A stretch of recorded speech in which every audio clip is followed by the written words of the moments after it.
school lunch challenge. Today it's Pizza Friday, so we've got pizza again, milk, juice, carrots, celery, and a cheese stick. And we're going to use our carrots, our celery, and our pizza to make a Tuscan Ribollita. And that is an Italian soup. Ribollita basically means reboiled. So let's get started. We have our carrots and our celery, so we just want to trim the edges of the celery. As they sit in our lunch bag, they do get a little bit discolored, and then we want to go ahead and just dice them. So keeping our knife blade secure in our hand and making sure that the celery is flat. Okay, creating our strips. And then we go ahead and we just dice straight down. This is great to practice your knife skills. If you are doing a dice, we want it to be able to fit onto our spoon. So just rocking the knife blade from the counter and creating those medium dice pieces. Setting that aside. For our carrots, we're simply going to cut straight down, making little circles or coins or rondelles, and setting that aside. Now that we have our carrot and celery prepared, we're going to go ahead over to the stove and get our pot ready to make our soup. So we have our soup pot here, and it's on a medium flame, and we want to add 1 tablespoon of olive oil into our pot. You can estimate this, or you can take a tablespoon measure, and then we want to get this hot and add our vegetables in. And we're going to go ahead and cook our vegetables over that medium heat until they begin to soften. Put those right in the pot. We hear a very faint sizzle. That means our pot is hot enough. We're going to add in just a pinch of salt. That's going to help to allow them to soften at a quicker rate.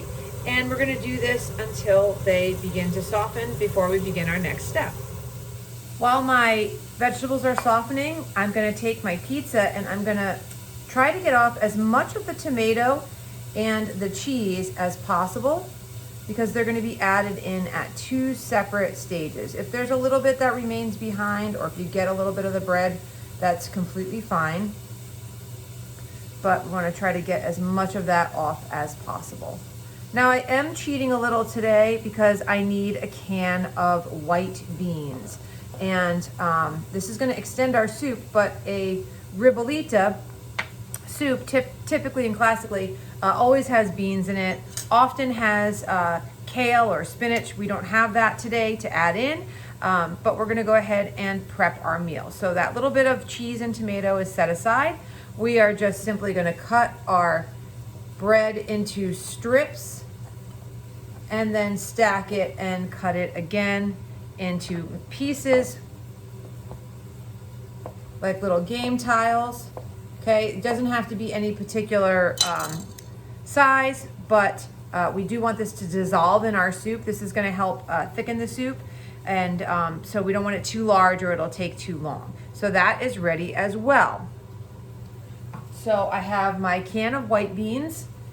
And in addition to that, I have 2 cups of water. And I'm going to take my trusty ramen packet. And if you've watched any videos before, this ramen packet has been the same for the last 3 videos. So this has really gone far. It's a fairly inexpensive way to have a chicken base or stock. And I'm putting in a half of a teaspoon of it. So now I think I'm finishing my package.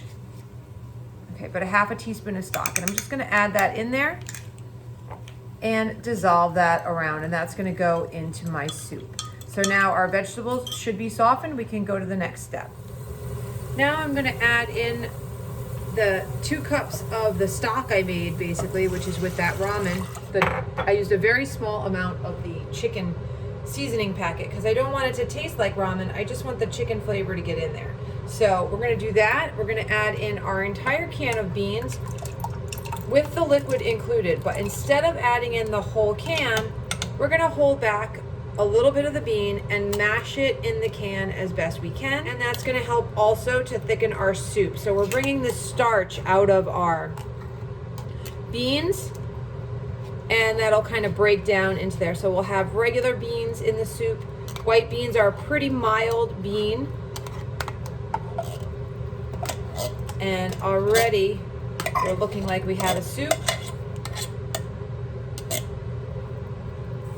All right, we're gonna bring this to a boil and then drop it to a simmer. So I brought this to a boil, and now I need to drop that heat so that I create a simmer. So if you notice, the bubbles were really breaking fast.